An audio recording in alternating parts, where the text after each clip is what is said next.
दरवर्षी वैशाख शुक्ल तृतीयेला अक्षय तृतीया साजरी केली जाते। यंदा बुधवार दिनांक 30 एप्रिल 2025 रोजी अक्षय तृतीया आलेली आहे। अक्षय तृतीयेचा दिवस हा 3.5 मुहूर्तांपैकी एक शुभ मुहूर्त असतो। यालाच स्वयंभू मुहूर्त असं पण म्हणतात। हा संपूर्ण दिवस अतिशय शुभ मानला जातो। त्यामुळे अक्षय तृतीयेच्या दिवशी जर आपल्याला काही नवीन वस्तूंची खरेदी करायची असेल किंवा मोठ्या प्रमाणावर गुंतवणूक करायची असेल किंवा कोणतेही चांगले शुभ कार्य करायचे असेल तर त्यासाठी वेगळा शुभ मुहूर्त पाहण्याची गरज नाही। हा संपूर्ण दिवस शुभ असतो। त्यामुळे या संपूर्ण दिवसांमध्ये तुम्ही खरेदी किंवा कोणतेही कार्य करू शकता। अक्षय तृतीयेच्या दिवशी भगवान विष्णू आणि माता लक्ष्मी यांची विशेष पूजा केली जाते। त्याबरोबरच आपल्या घरातील जे मृत व्यक्ती असतात त्यांना सुद्धा आपण पितृ किंवा पूर्वज म्हणतो आणि त्यांची पण पूजा या दिवशी करण्याची पद्धत आहे आणि पितरांना नैवेद्य दाखवण्याची पण पद्धत आहे।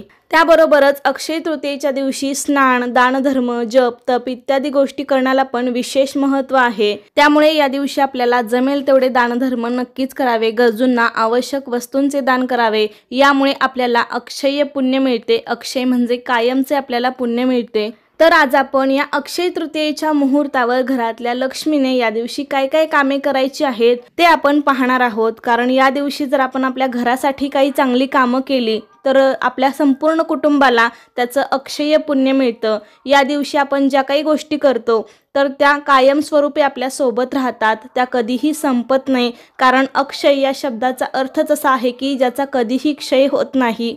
त्यामुळे या दिवशी आपल्याला जमेल तेवढी चांगली कार्य आपल्याला करायची आहेत।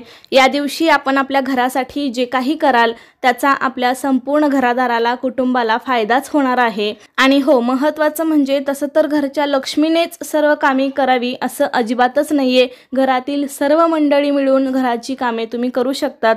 कारण सणवार म्हटलं की महिलांच्या मागे सुद्धा बरीच बाकीची कामं असतात। देवपूजा असेल किंवा त्या दिवसाची वेगळी अशी पूजा मांडायची असेल, पूर्णावरणाचा स्वयंपाक असेल, कपडे, भांडी, त्यामध्ये अजून मुलं बाळं असतील तर त्यांचं बघायचं असतं आणि त्यामध्ये मग अजून साफसफाई किंवा इकडच्या तिकडच्या गोष्टी आणणं ही जरा कामं जास्तीची होतात। त्यामुळे शक्यतो सर्वांनी मिळून अशी कामं करावीत घरातल्या सदस्यांनी। त्यामुळे कामाचा पण भार हलका होतो सगळ्यांनी वाटून कामं घेतली तर, आणि त्यामुळे तिलाही बरं वाटतं। आणि खरं तर आपण घरच्या स्त्रीलाच घरची लक्ष्मी म्हणून मानत असतो आणि ती जर सुखी असेल ना तर खरंच आपल्याला कधीच कशाची कमी पडत नाही। त्यामुळे बाकीच्या घरातील व्यक्तींनी सुद्धा जमेल तेवढी मदत करावी। तर अक्षय तृतीयेच्या दिवशी सर्वांनी लवकर उठायचं आहे। जी काही साफसफाईची, स्वच्छतेची कामं करून घ्यायची आहेत। सर्वात आधी अंगणाची साफसफाई करून घ्यायची आहे। कारण बाहेरून येणारी नकारात्मकता आपल्या अंगणामध्ये साचलेली असते। तर आपल्याला स्वच्छ झाडून सडा रांगोळी काढायची आहे। त्यासोबतच आपल्या घरातील जी काही साफसफाई असेल, लादी पुसणं, घराचा मुख्य दरवाजा पुसणं, अशी सगळी कामं करून घ्यायची।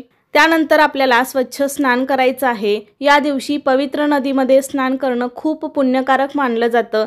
त्यामुळे तुम्ही कुठे जवळपास गंगेमध्ये स्नान करण्यासाठी जाऊ शकत असाल तर अवश्य जा। जमत नसेल तर घरी जेव्हा तुम्ही स्नान करता तेव्हा अंघोळीच्या पाण्यामध्ये थोडंसं गंगाजल टाकून स्नान करा किंवा तुम्ही एखाद्या पवित्र नदीचं पाणी आणलं असेल तर ते तुम्ही पाण्यामध्ये मिक्स करून स्नान करू शकता। यामुळे काय होतं, आपल्याला पवित्र नद्यांमध्ये स्नान केल्याचं पुण्य मिळतं आणि ते अक्षय मिळतं। स्नान केल्याबरोबर लगेचच आपल्याला कामाची सुरुवात करायची आहे। ती म्हणजे सर्वात आधी आपण सूर्यदेवाला अर्घ्य अर्पण करायचं आहे। एका तांब्यामध्ये पाणी घ्यायचं आहे आणि त्यामध्ये हळदी कुंकू, अक्षता, लाल फूल टाकायचं आहे। ओम सूर्याय नमः, ओम आदित्याय नमः, ओम नमो भास्कराय नमः अशी सूर्याची नावे घेत सूर्याला पाणी अर्पण करायचं आहे।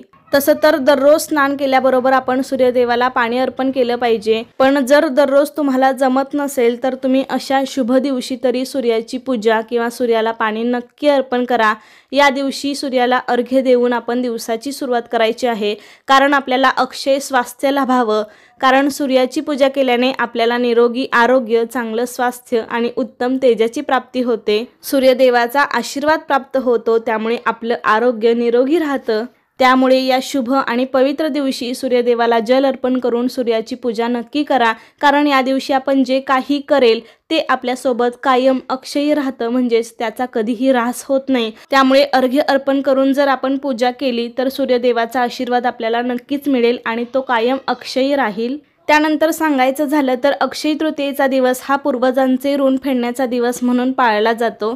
या दिवशी पितरांचे स्मरण करून त्यांच्या प्रतिमेचे पूजनही करतात आणि पितरांना नैवेद्य दाखवला जातो।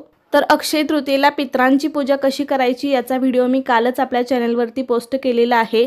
तो तुम्ही पाहिला नसेल तर खाली डिस्क्रिप्शन बॉक्समध्ये लिंक दिलेली आहे, नक्की जाऊन पहा। अक्षय तृतीयेच्या दिवशी घरातील एका मुख्य स्त्रीने किंवा पुरुषाने पितरांना नैवेद्य दाखवेपर्यंत उपवास ठेवायचा असतो। सकाळी त्यांनी चहा किंवा दूध घेऊ शकता, मात्र मध्यान्ह काळामध्ये पितरांना आपण नैवेद्य दाखवत असतो साधारण दुपारी 12-1-2 वाजता आणि त्यानंतर मग त्यांनी जेवायचं आहे, अशी आपल्याकडे पूर्वीपासून चालत आलेली परंपरा आहे। त्यासोबतच खरं तर या दिवसापासूनच आंबे खाण्याला पण सुरुवात केली जाते। कोणीतरी घरातील एका स्त्रीने किंवा पुरुषाने अक्षय तृतीया झाल्याशिवाय आंबे खात नसतात। आपल्या पूर्वजांना नैवेद्य दाखवल्याशिवाय कोणीतरी एकाने आंबा पाळायचा असतो आणि अक्षय तृतीयेनंतर खायचा असतो, अशी सुद्धा परंपरा आहे। सकाळीच तुम्ही मुख्य दरवाजा साफ केलेला असेल तर त्यावरती आपल्याला हळदी कुंकवाने किंवा ओल्या गंधाने स्वस्तिक हे शुभचिन्ह काढायचं आहे। शक्य होईल तर तुम्हाला जमेल तेवढं तुमच्या मुख्य दरवाजाला सजवायचं आहे। तुम्ही हळदीचं लेपन करू शकता, कारण या दिवशी लक्ष्मी आणि विष्णूची पूजा केली जाते। विष्णूंना हळद ही अतिशय प्रिय आहे, त्यामुळे तुम्ही हळदीचं लेपन जमेल तर नक्की करा। तुम्ही उंबरठ्यावरती दिवे लावू शकता। दरवाजावरती आंब्याच्या पानांचं तोरण नक्की लावा। आंब्याच्या पानांमध्ये माता लक्ष्मीला आकर्षित करण्याची क्षमता असते, त्यामुळे तुम्ही या दिवशी आंब्याच्या पानांचं तोरण नक्की लावा। उंबरठ्याची पूजा करा। उंबरठ्यावरती लक्ष्मीची पावलं काढा। तुम्ही बाजूने रांगोळी काढू शकता। लक्ष्मी म्हणजे जे काही धन पैसा असेल ते आपल्या मुख्य दरवाजामधूनच घरामध्ये येत असतं आणि जर आपला मुख्य दरवाजाच एवढा सुंदर सुशोभित प्रसन्न असेल तर लक्ष्मी आपल्या घरामध्ये नक्कीच प्रवेश करेल। पण त्यासोबतच आपल्या घरातील वातावरण सुद्धा तेवढंच छान आणि प्रसन्न असणं गरजेचं आहे। घरातील वातावरण या दिवशी चांगलं ठेवावं, कोणाशीही वादविवाद भांडणतंटा कोणाचीही निंदा करू नये, त्यामुळे घरामध्ये नेहमी सकारात्मक वातावरण राहतं। मुख्य दरवाजाची पूजा झाली की मग आपण आपल्या देवघरातील देवांची पण पूजा करू शकता। या दिवशी आपल्याला देवांची पण छान अशी पूजा करायची आहे, देवांना छान सजवायचे आहे।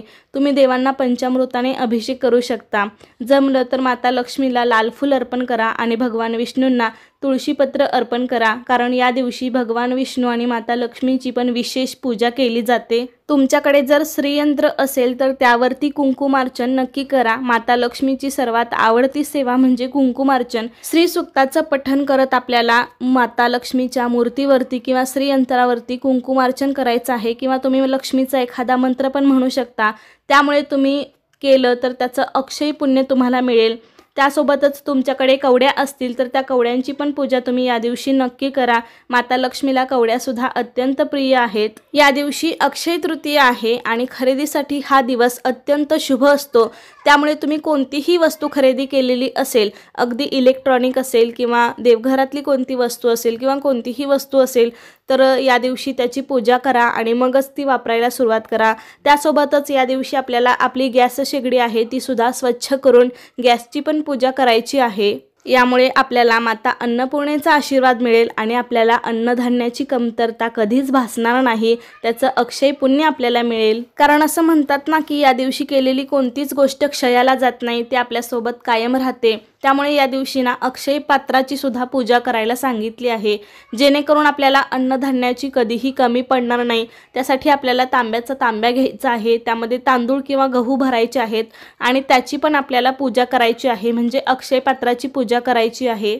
भगवान श्रीकृष्णांनी पांडवांना वनवासात जात असताना एक अक्षय पात्र दिलं होतं। माता द्रौपदीला पण हे अक्षय पात्र दिलं, जेणेकरून त्यांना वनवासामध्ये अन्नधान्याची कधीही कमतरता भासू नये।